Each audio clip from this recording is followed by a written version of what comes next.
मच्छर आजूबाजूला कुठेतरी आहे. बहुतेक सदूवर माझा संशय टिकून राहावा म्हणून त्याने सदूवर हल्ला केला असेल. हो देवी, हे पण शक्य आहे. पण मग मत्सर नक्की आहे तरी कोण? उमा, बाळा, तू कधीच स्वतःला एकटी समजू नकस. तुळजाई कायम तुझ्या पाठीशी आहे बाळा. आणि आता तर हे आमचं घर बी तुझंच समजतो. तू किती चांगली आहेस काकू, मला तू खूप आवडतेस. माझी आई आज जिवंत असती तर तिने मला असंच प्रेम दिलं असतं.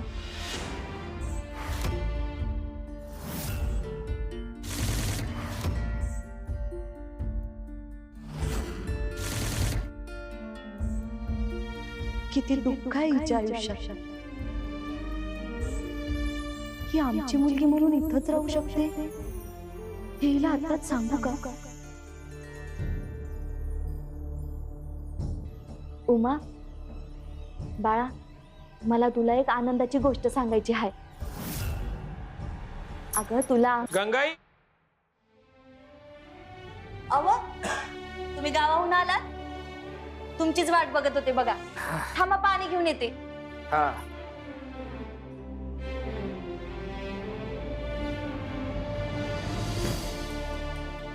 काका आलात तुम्ही?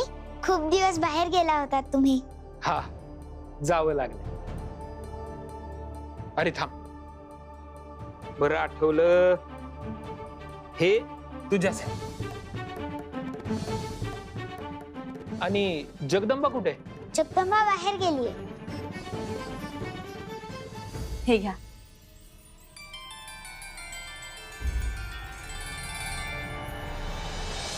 अहो, तुम्ही भाऊजींच्या गावाला गेला होतात ना, त्यांच्या कुटुंबाची चौकशी करायला? काही समजलं का? हा, ते तू तुझी कामं कर, आपण बोलू नंतर. अहो, असं काय? काही तर सांगा. अगं, मी इथं नव्हतो, तुझं घराकडे नीट लक्षच नाही. तो घाना, तो नीट काम करत नाहीये. चल जरा मला मदत कर. अव, आता घाण्याचा विषय कुठून निघाला मध्येच? तिकडे काय झालं होतं ते समज नंतर बोलू, आधी घाण्याचं बघू काय ते.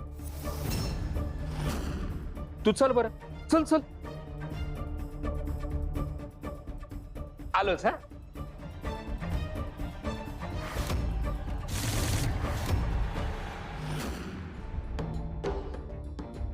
सदू खरंच मत्सर नसेल तर मग त्याच्या आजूबाजूला कोण आहे? कुणाच्या रूपात आला असेल मत्सर?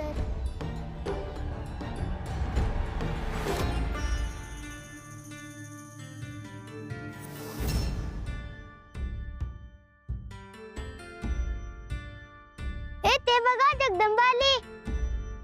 ए हो जगदंबा, ये ना खेळायला, खूप मजा येते.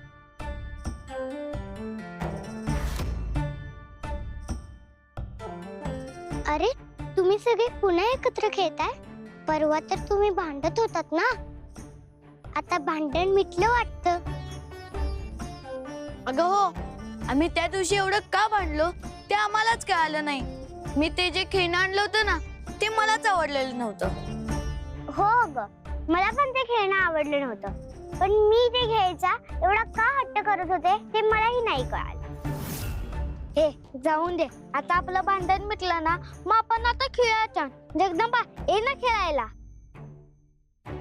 बर चालेल, मी उमालाही घेऊन येते, मग आपण सगळे खेळू. चालेल ना? हो हो चालेल. हा हा चालेल, पण ती त्याला भांडणं नाही झाली म्हणजे झालं. असं का म्हणतोस तू? अगं, गेल्या वेळी आमची भांडणं झाली तेव्हा उमा पण होती ना खेळायला, ती आली आणि आमची भांडणं झाली. ए हो हो, नंतर आपण एकत्र खेळत होतो तेव्हा उमा होती, तेव्हाच आपली भांडणं झाली, मग सगळ्या खेळाचा विचका झाला. ए हो, उमा असताना आपल्यात भांडणच होतात, मग त्या बिचारीला नीट खेळायलाच मिळत नाही. जाऊ दे, तू मला घेऊन ये, तिच्यासोबत आपण सगळे छान खेळू. हा हा, घेऊन येतो तिला. बर मी आले आहे उमाला घेऊन.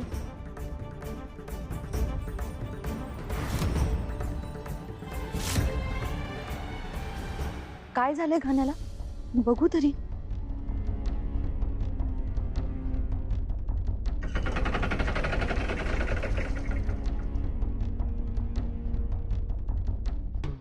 काय हो, घाना तर फिरतोय, मग तुम्ही असं का म्हणलात? अगं गंगाई, तुला कळत कसं नाही? ती उमा लहान पोरगी आहे, तिच्या समोर काही गोष्टी बोलता येत नाहीत म्हणून बाहेर बोलवलं मी तुला. अहो पण झालंय काय नेमकं? सावजी दादा आणि अंजना वहिनीची माहिती काढाय मी त्यांच्या गावात गेलो होतो.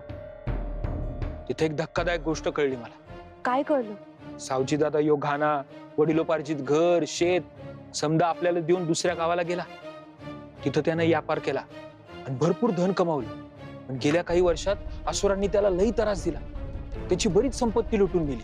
अरे देवा, काय सांगताय?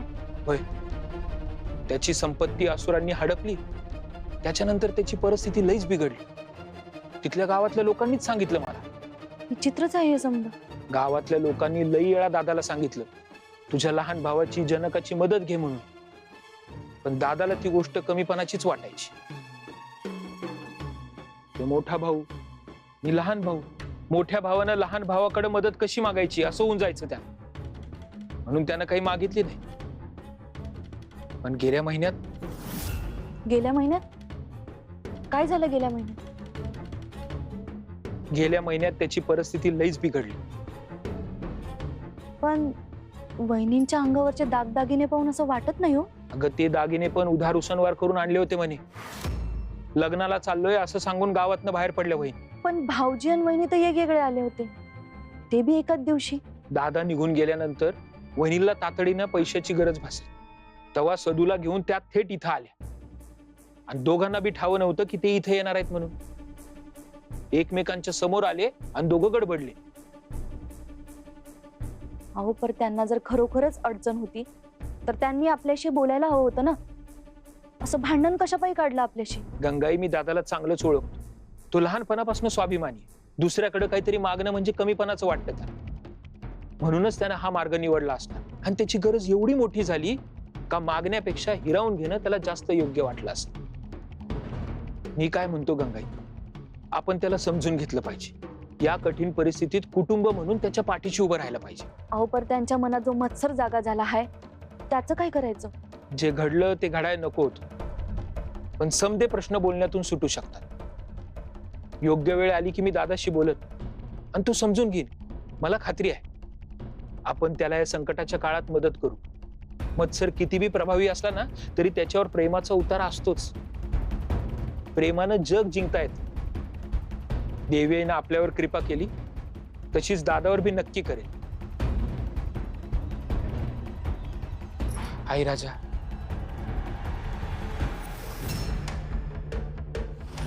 हिची जेवणाची तयारी चालली आहे वाटतं.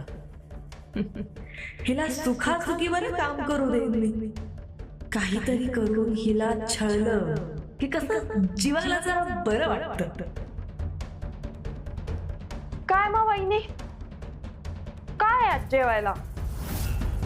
नेहमीच भात भाजी भाकरी, डाळ भात भाकरी, झालं एवढंच.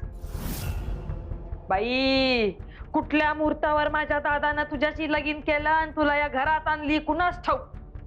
त्याचा तर हाल चालूच आहे. मी इथं आले तर माझं बी हाल करतीस वय? अगं, एवढ्या दिवसानं तुझ्या घरला आले, काहीतरी चांगलं चुंगलं करून घालायचं की खायला.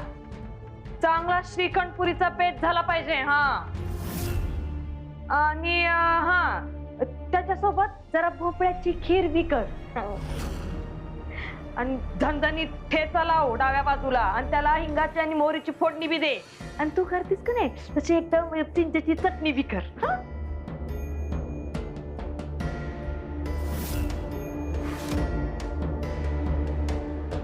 काय ग, अशी का हसतेस? काय वंसबाई, हे समजा तू करायचं आणि मला खायला घालायचं.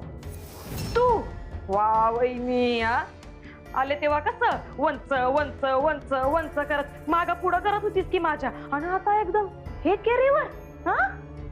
काय ज्याची त्याची लायकी दाखवून द्यायला पाहिजे ना. ए बाई, डोसकं बिस्क फिरलं का काय तुझं? हा, मी कोण आहे आणि मी काय करू शकते विसरलीस का? माझ्या बोचक्यात काय काय गावलं होतं हटवतंय ना? मी जर माझ्या खऱ्या रूपात आले तर ते तुला किती महागात पडल कळतंय ना? वा अगो बाई, विसरलीच मी. चुकून बोलले. हा,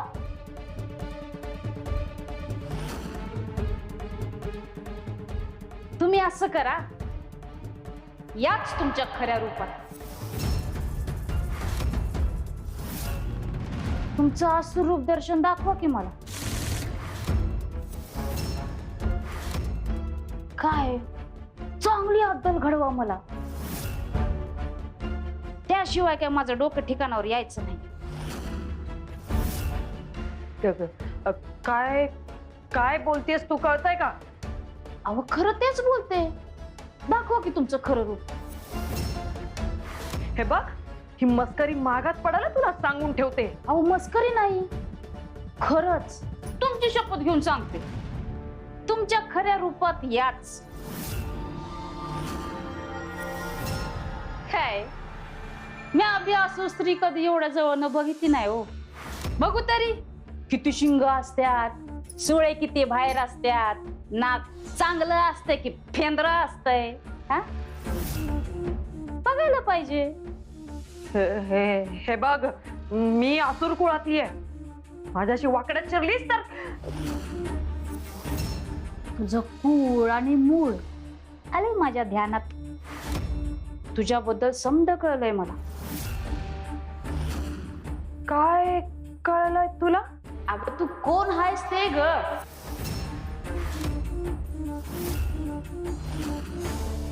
खरं तर तू वहिनी, हो सुंदरा वहिनी. वहिनी,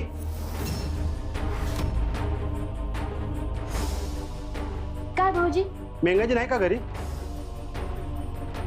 नाही म्हणजे तिने म्हणलं होतं की मागसरान बेंदून दे म्हणून, आणि आता समधी माणसं बी घेऊन आलोय. म्हणलं आजच्या आज काम पूर्ण करून देऊया.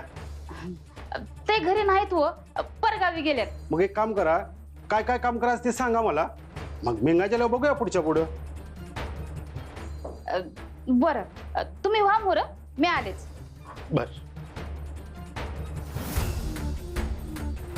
आलेच.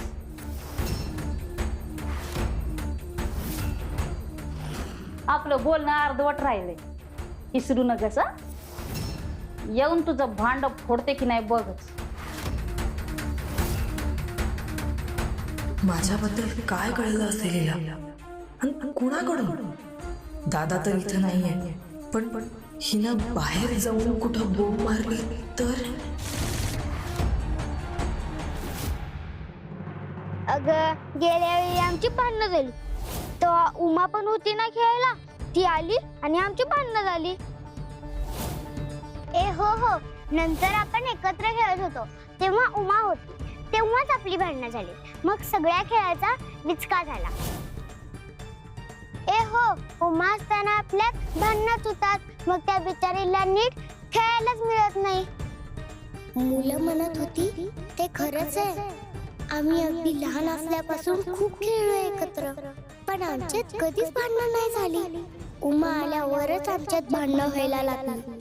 पण म्हणजे उमाच नाही, असं होणार नाही.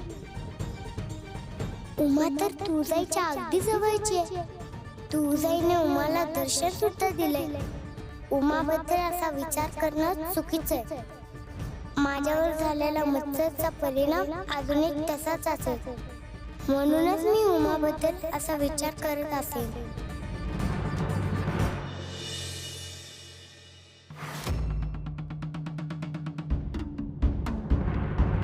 उमा, अगं सगळे मित्र खेळायला वाट बघतायत तुझी. चल आपण खेळायला जाऊया. चालेल, चल. हे काय गं तुझ्या हातात?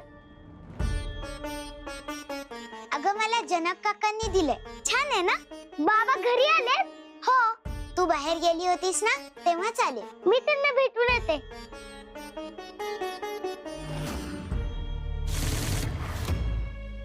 बाबा अरे जगदंबा, माझी गोडली गती. बर बाळा, बाबांनी तुझ्यासाठी काय गंमत आणली माहितीये का? थांब, हे बघ.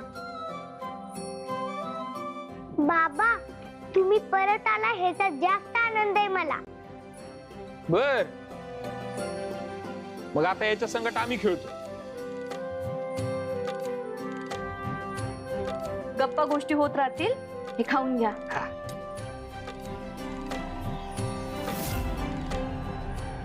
आणि तसं बी कोणाला कशात आनंद मिळतो हे चांगलंच ठाव आहे मला.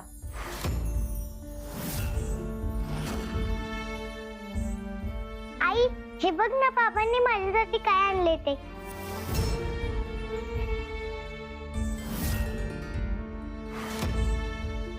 गंगाई, काय झालं? तू रागवली आहेस का तिच्यावर? काय झालंय? काय नाही. काय नाही कसं? ती तुला एवढं कौतुकानं धावतीये आणि तू काहीच बोलली नाहीस.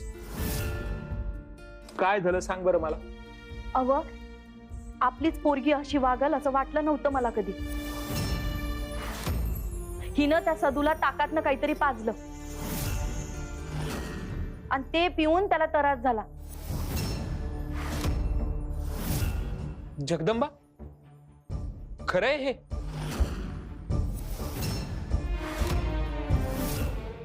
नाही काका, ते ताक ती स्वतःच पिणार होती, पण मी तिच्याकडून ते हिसकावून घेतलं.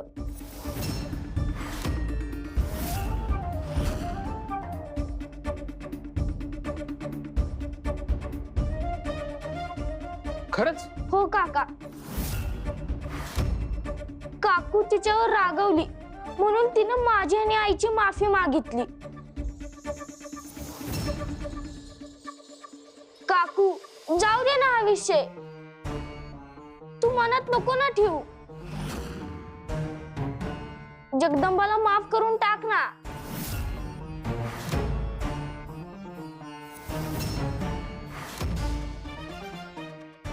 अरे पण मी तिला विचारलं तेव्हा तिनं असलं काहीच सांगितलं नाही मला नीट. अगं ती मला वाचवण्यासाठी तसं म्हणाली असेल. मी तिच्याकडून ताक हिसकावून घेतलं हे तिला सांगावं लागलं असतं आणि मला आईचा खूप मार पडला असता ना, म्हणून.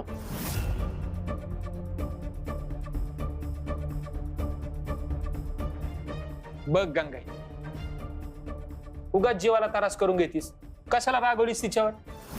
आणि मी तुला या आधी पण सांगितलंय, लहान पोराच्या छोट्या छोट्या गोष्टी आपण ताणायच्या नाही. चल तिला माफ करून टाक बरं, आणि हे आबोला वगैरे सोडून द्या सगळा.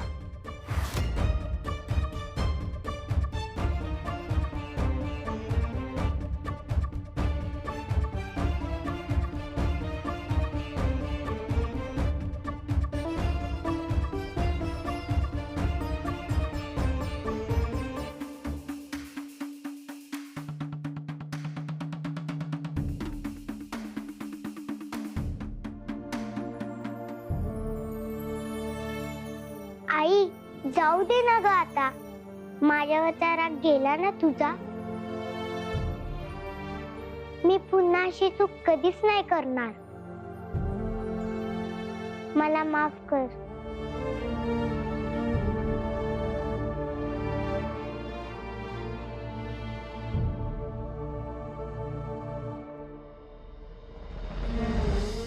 माझं चुकलं ग जगदंबा. समजून न घेता उगाच मी जास्त रागवले तुझ्यावर.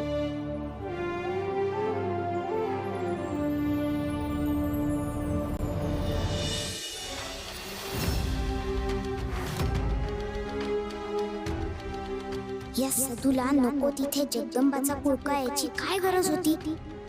एवढी मेहनत करून यांच्यात भांडणं लावून दिली होती. सगळे गैरसमज एका क्षणात दूर झाले.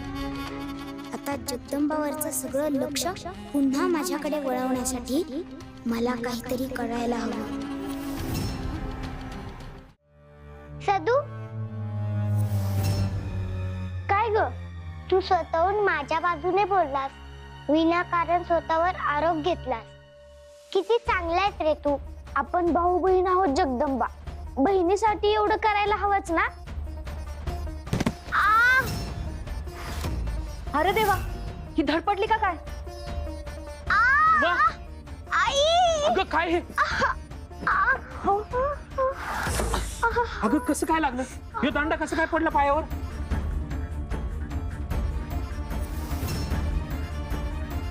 अहो काका, इथून चालत जाताना घाणा एकदम पायावर पडला. ओ बघू ग. लईच लागलंय ओ पोरीला. चला हिला आत घेऊन जाऊ, काहीतरी औषध पाणी करू. चल चल. मी उचलतो हा तुला.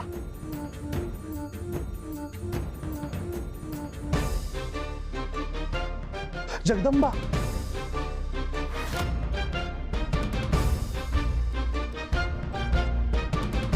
नंदी महाराज अहो उमाच्या पायाला लागले.